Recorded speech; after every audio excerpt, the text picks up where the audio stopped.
One. Hello, everyone, and welcome to the Women's Cave, the writers class. Yep, the writers class. I took it all. Well I took done. it all today. I was like, I'm taking it all. Just like I had to take it back with my glasses. I'm Jake, by the way. You took it back with your glasses. Look, okay, so this is the back. I thought these were your signature glasses. No, these are the backup hair of the backup hair. You know, actually, now that you say something, I was like, her face looks different. Yeah, because these are the backup hair of the backup hair. Huh. Yeah, that's what my happened. face looks different too. It's called prettier. Wow, because the conceit. Oh, okay, you know what? You could be pretty, but nobody knows your name, so that's exciting. Yeah, pretty is a good enough name. Is it? Because people say it every day. I feel like my name was notorious, infamous. So anyway, that's Winona. I'm Winona, yes. Hi. And you know, I have to say it twice because you know I'm a narcissist. Yeah, really? Twice? Two times? Okay, y'all, we're not here to like. We gotta talk about our books. Like we were literally like that. What's your name? I already said Jade. Did you say your Jade? Yes. Oh, I forgot. Winona. It wasn't about me. You know, I forgot. You was like, we wrote. What is she saying? I don't know what she's saying. Okay, yeah, we wrote literary life guides of high poetry, and I thought divorce was bad with other life lessons, and I thought being grown up was easy if only I were me, a memoir, and first the Widow's web series. And Foreign Coffee, all available where you get your audiobooks, and you can see about the other 17 and the soon to be an audiobook. And I thought I did my journey alone. My favorite book, although I'm not supposed to say it, but I do have a favorite book. Okay, I have one. Find out everything your ladies are doing on www.andithoughtLadies.com. Oh, you're not here to hear about us. No, y'all aren't here to hear about us at all. You're here to hear about our wonderful guests. Wonderful guests. I've read your poetry. I really like it. Oh, thank you. Would you like to introduce yourself? Sure. I'm Linda Donovan. And 3 things about me. Well, one is I'm the author of this book, Beyond Loss in a Pandemic. Something funny about me is one time in my life, I was the ape and bird girl at the zoo. I'm a writer and a mom and a grandma. And I live at the beach and love to look at the ocean. Who doesn't love that, right? Which ocean? Okay, which ocean? I'm in California, so it's specific. You got the Pacific. That's fabulous. Okay, so I guess we should ask you some questions. Oh, you know, I was like, we live near the bay. That's nothing nothing like compared to the. Oh my goodness, no. So here's some questions, right? So why did you choose to self-publish? I wanted more control over my book, and also I needed to get it done fairly quickly because my book it offers timeless advice about how to deal with loss, but it's called Beyond Loss and Pandemic, and so I find hope and move through grief after someone close to you dies. So if I waited a year or 2 for a publisher, it might not get that, you know, it might have taken that long to get it accepted. And so I wanted to get it out. I wanted control. And I heard it's not easy trying to get a publisher. and with books being on demand and you do it yourself, it's easy. And I feel you have more control, and so that's why I chose to self-publish. Oh, okay. That's interesting. But what started you on the journey of writing? Because I don't believe this is not your first book, right? No, I've been writing forever. Ever since I was a kid, you know, I used to write in my diary. And I find that journaling and that kind of writing helps you work through your feelings and your problems. I mean, you know what it's like being a teenager and a middle schooler. And I found, okay, if I could just write what's going on in my mind, I'd feel better. And so then I just started writing all the time, and I'd write poetry and I'd write songs and play them on my guitar. And I found it a way to get out of my head, get my ideas out of my head. And it also helped me understand what's going on with writing. And so I like writing is like food. It's like pizza. or an ice cream sundae. You have to have it. and that's how I feel about writing. And I like to read books. I was lucky. I studied journalism. I worked early on in radio and TV, and later on, my life, I kind of moved into a corporate writing for corporations. But writing these books about helping people work through grief, that's my passion. And so it's like, I have to do this. And so that's I have to share my stories, and how other people have healed. So oh yeah, that is amazing. I know Winona has other questions, because she always has questions. Well, my next question was going to be, what would you tell a person out here who's going to self-publish for the first time? What 3 pieces of advice would you give them? Self-publish. I would say join, find out all you can about self-publishing. And I see on your website, you have some courses available. And I'd say connect with other writers. And I saw that you have that there as well. And so take advantage of these resources. If you want to self-publish, educate yourself,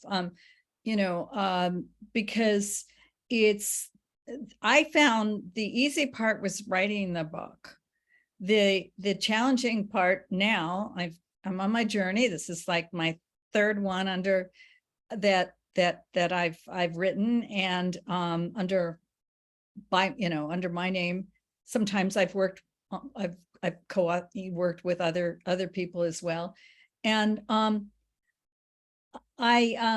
just find that the writing is easier than the promotion. And I make a living as a marketing consultant. But when it comes to yourself, it's a lot harder to promote yourself, because it's harder to be more objective. So I've had to really work at that. Oh, and I did want to mention my first book that helped people with career grief was done with a co-author. Wow, that is amazing. Collaborative effort. I love collaborative efforts. As you can tell, obviously. I saw that. And then, wow, you're a marketer, so that's amazing. But I need to ask you, although I feel like we've touched on this, because you've always been a journalist, you've been journaling and doing all these things. Why not non-published? Why nonfiction? And I have to add just one other B question. I'm gonna be like, well, Nona, has your marketing background helped you in your self-publishing journey? Okay, well, let me first talk about why nonfiction. I feel like you have to write about something, or if you're really good at if you have like this great imagination, you can write fiction. After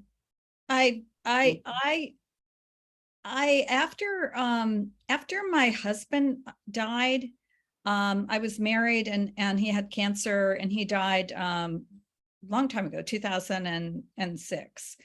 And and I had hospice care, and it was really helpful. And I think until I experienced that loss, I was kind of I hate to say it, but I was just didn't really appreciate. I didn't have all the things all the moments, all the special things. It just, when you lose someone, and you're and over to cancer, and you're taking care of them, and then they pass away, it just puts everything into perspective. And like you said in your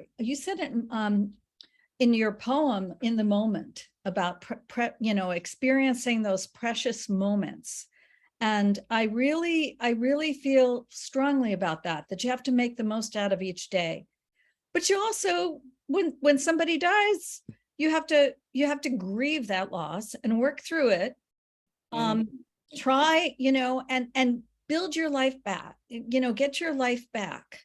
And that's what I wanted to do. So I started nonfiction with the career, survive, to help people survive and thrive through career losses. Because I feel like when one door closes, another door opens. And for me, leaving the corporate world, even though it wasn't on my own timing, it was a blessing in disguise, because it was just the bolt I needed to say, hey, you can do this on your own. You can freelance, you can write a book, you can do whatever you want now. You're a big girl. It's much older than a big girl, but but that's so anyway, when after Paul died, I learned, I took lessons to become a grief support volunteer for hospice, and I've led grief support groups since 2008.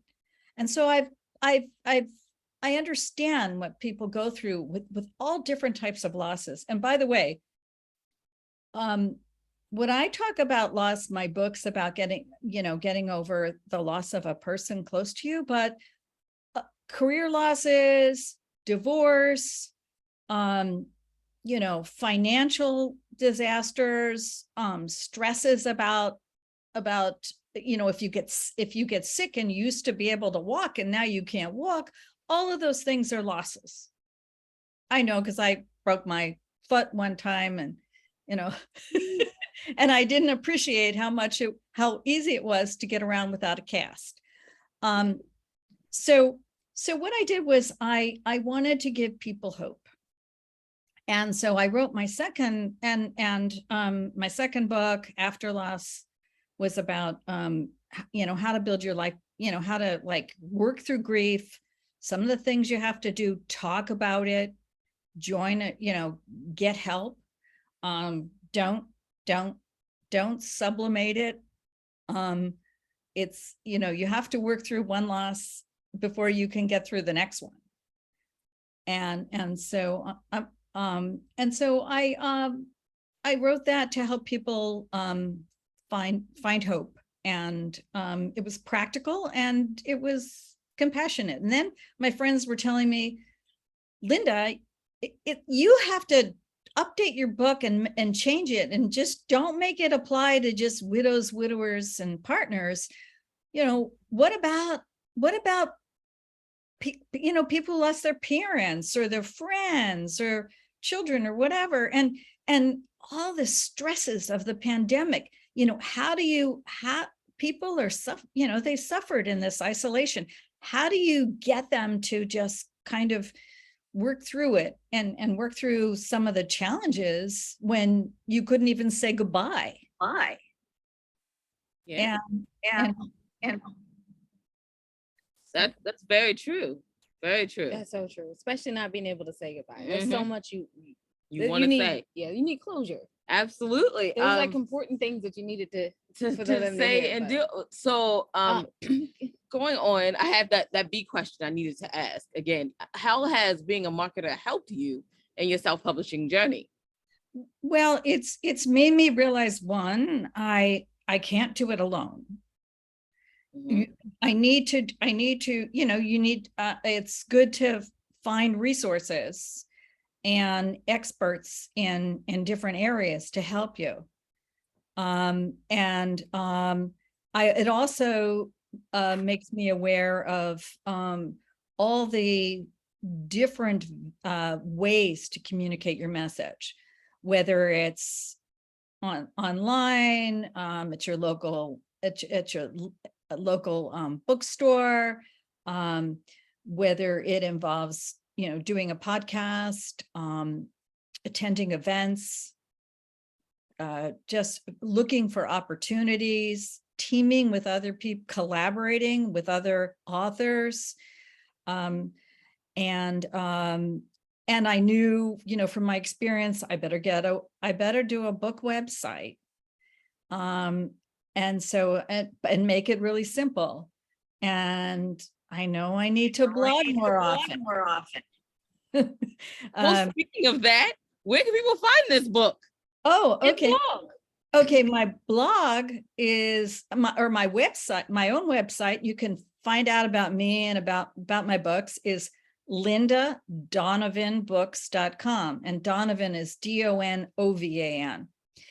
And then you can buy my book, Beyond Loss in a Pandemic, on Amazon or just about anywhere. I think it's on Kindle Unlimited. So it's on Kindle and it's in paperback. Thank you so much for all this information, especially the marketing tips. We're Yes. always looking for great marketing Authors tips. are always looking for great marketing tips. I mean, as you Exactly. said before, marketing yourself, a little hard, right? Self-promotion, kind of feel like, should I be doing this? But yes, you should. You should be doing this. Otherwise, people won't find your books. Yeah. As I've learned early on. Oh, one other thing is trying to getting reviews for your books is a challenge. So I've been, that's important too. So anyway, thank you. Thank you for inviting me here. Thank you for coming on. We really appreciate all these great tips. And I am definitely going to read all those other books you wrote. Jay, would you like to wrap us up? I will go ahead and wrap us up. You can find out everything your ladies are doing on www.andithoughtLadies.com. Yes. I'm going to read I started looking at some of your books, and I am really interested, and I'm going to get some of those. Wow. Well, thank you very much. Somebody's interested in pop poetry, y'all. Yeah, your poetry was just amazing. And I love that you collaborated and had, these different perspectives from different people. How did you get everybody to agree? Oh, we don't. Oh, you don't get everyone to agree. And that's the fun part about when you are leading people, you give them the theme, and sometimes, okay, yeah, they go a little off the theme, but then appreciating that viewpoint. Like sometimes you'll be like, oh, I don't think this poem's gonna make it into the book or whatever. You send it to the editor, and then they're like, you need a little something, and then you send them that poem or that piece, and they're like, this is exactly what you needed, and you're like, oh, see, what happened was I was looking at it with my own eyes and not with the eyes of the public or different views. So that's a really good part. Also, I think we said this 1,001 times, although this is not an interview about us. I know, right? But thank you for asking questions. We love it anyway. Well, one of the big things is that when we get the poems in, we then write a lot of what I call filler poems. They're not filler poems. They're the bridges. We write bridges between one poem and another. For example, we had one poem on time and another flash fiction about a lady throwing a letter in the trash and wishing her dreams had come true. And then there was a poem in between.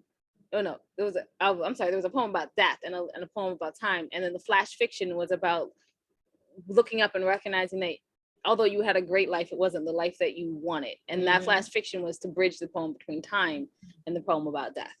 Absolutely. And so that's how you kind of do it sometimes. Like people have great stuff. So when you are leading that group, it's your responsibility to be able to bridge that and make everybody else shine. Right.